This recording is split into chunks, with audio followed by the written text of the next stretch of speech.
בוקר שאני צריך לחתור זה היום הכי כיף לקום. אני קופץ מהמיטה. לא משנה באיזה שעה, באיזה לילה היה. זה קל מאוד. ב-6 קמים, מגיע לפה וקצת אחרי 6:30. והאווירה פה היא מדבקת. קוראים לי קובי קרן, אני בשנים האחרונות התמכרתי למחלה קשה שקוראים לה חתירת קייקים. יש לי במשרד חלון שצופה ממש מקרוב על הים, וזה הפרעת קשב מאוד רצינית, כי כשאני רואה שהים מסתדר והגלים מסתדרים יפה ומתחננים שאני אבוא, אני דוחה את הדברים לצדדים, עוזב הכל, רץ לחתור, מבסוט לאללה.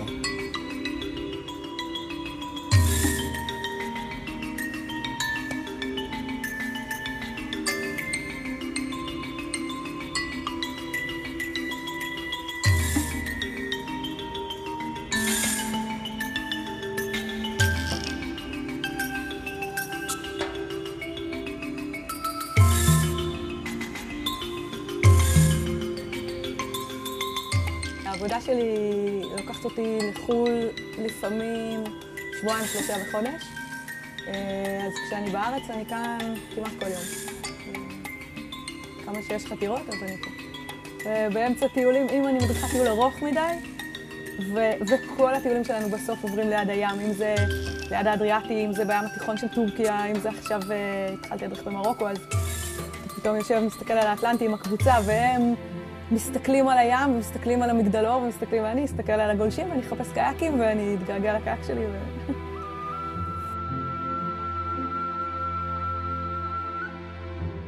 יש קטעים בחתירה שאתה במדיטציה שלמה. חד משמעית. אני למשל פותר מלא בעיות בחתירה. בעיות שלי להמשך היום. אני נכנס לטרנקילו, למוד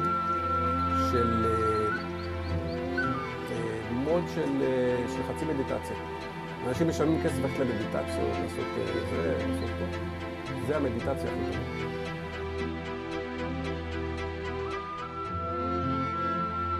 זה נותן המון אנרגיות והמון רוגע פיזי בגוף, הפעילות הפיזית והספורטיבית הזאת. עכשיו יש עוד איזה קטע בחתירה, לי לפחות. אני תוך כדי חתירה לא חושב על כלום, חוץ ממה שאני רואה ועושה תוך כדי, רק על החתירה עצמה. המחשבות לא הולכות לי לשום מקום, לא לדברים שמטרידים אותי, לא לדברים שמעסיקים אותי, לא עבודה, לא שום דבר אחר. רק נטו הים והקייק. וזה קטע מדהים, זה 1.5 שעתיים נטו שאתה לא חושב על כלום.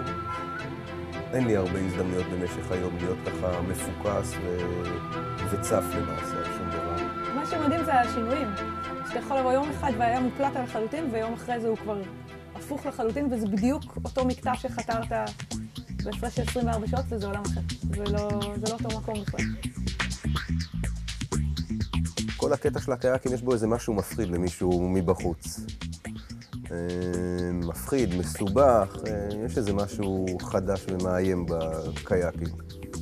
ומהרגע שהגעתי לפה בפעם הראשונה, האווירה פה היא כל כך מזמינה, כל כך חברותית, כל כך תומכת, שהפחד נעלם בפעם הראשונה, וכשאתה עף למים, ואני עף למים לא מעט, בגלים, תמיד יהיו לידך אנשים, תמיד יעזרו לך, תמיד יפרגנו. אווירה נורא כיפית, אנשים נורא כיפים מסביב. באמת חוויה נטו, וכל הקטע הזה של החשש והגרעה מהים הגבוה או מהגלים והקייק שמסתער עליך נעלם. הדגש הוא על לשמור על האנשים החדשים. חדשים בדרך כלל חותרים איטי יותר ותמיד צמוד למדריך, או 1 או 2. אנחנו 3 מדריכים פה, יוס, הדס ואני, ובכל חתירה אנחנו מקפידים שהחדשים שעוד לא יודעים ולא בטוח, אנחנו צמודים אליהם. מי שנכנס לקייק פעם הראשון ולא מרגיש בטוח ומתנדנד ונופל, ואחרי שעה הוא כבר מתחיל לשלוט על הקייק, זה כבר הישג, ורואים את החיוכים שלהם, זה ממש כיף. ברור שרוב הזמן אתה עם עצמך, וזה גם נותן לעצמך ככה את האנרגיות ואת השמחה ואת החיוך, מפזר לך את האנדורפינים במוח, אתה נהיה בן אדם שמח ואופטימי. גם אם יש המון דברים לעשות, אז אין קטע של הרגשה של לחץ ושלא מספיקים. אני עשיתי את היומית, הייתי בים, הכל בסדר. זה מה שנותן את האנרגיה.